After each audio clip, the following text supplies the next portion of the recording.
than they had ever been. They said don't order eggs for Easter at the White House, and we ended up doing it, and we got the egg prices way down, lower than what they were before. But the word affordability is a con job by the Democrats. They say affordable. I watched the other day where some very low IQ congresswoman talked about affordability, affordability, affordability. She had no idea. Their prices were much higher. As an example, energy, gasoline, we're now at about $2.50 a gallon. We're going to be, I think, at $2 a gallon. We could even crack that at some point. I'd love to do it.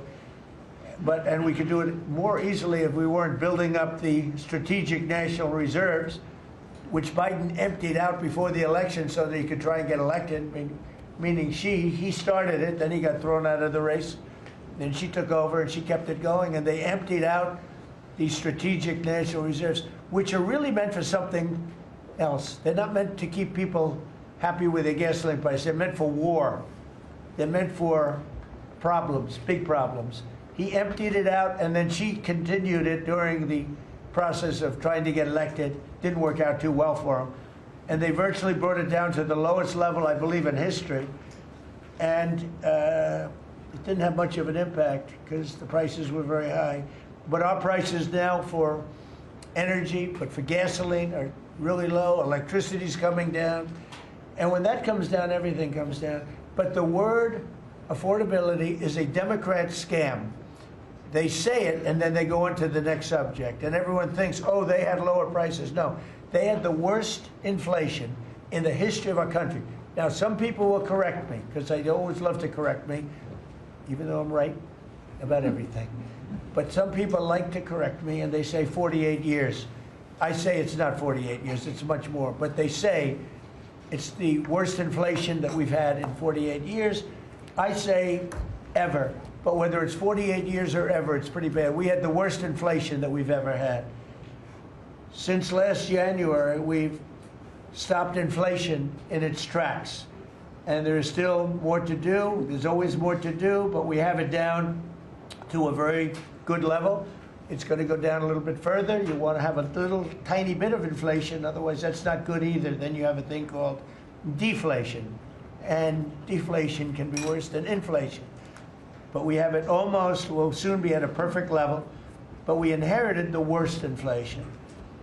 But we have 20 states that are now selling gasoline at less than the $2.75, think of that, $2.75, and it was at $5 under Sleepy Joe.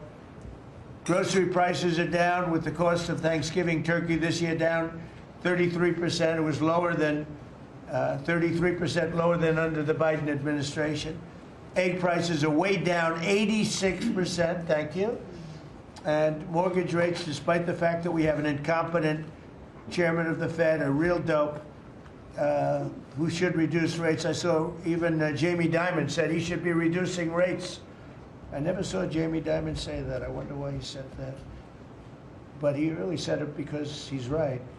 But we have a guy that's just a stubborn ox who probably doesn't like your president, your favorite president. But they're going to be coming down. We'll be announcing somebody probably early next year for the new chairman of the Fed. I talked to Scott about taking the job, but he doesn't want it. You got the greatest job here. Yes, sir. Right? He said, no, I want to stay chairman. I want to stay right where we are, Treasury. And I think we're doing really great, aren't we? We're doing great, sir. It's a great team to be part of. Yeah, no, it's amazing.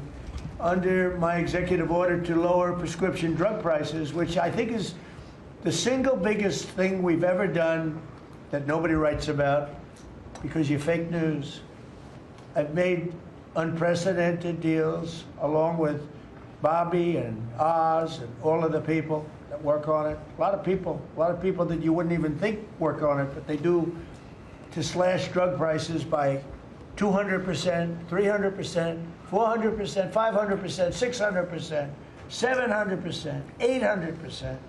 Nobody's ever heard of it before because I instituted favored nations and no nation agreed to do it. And then I said to the nations, If you're not going to do it, I'm going to charge you a 100% tariff, which is more money than we're talking about.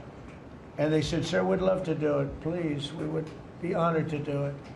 And they agreed that they would go along with the whole thing. Nobody thought you could do it because they felt, number one, you couldn't get the drug companies to do it.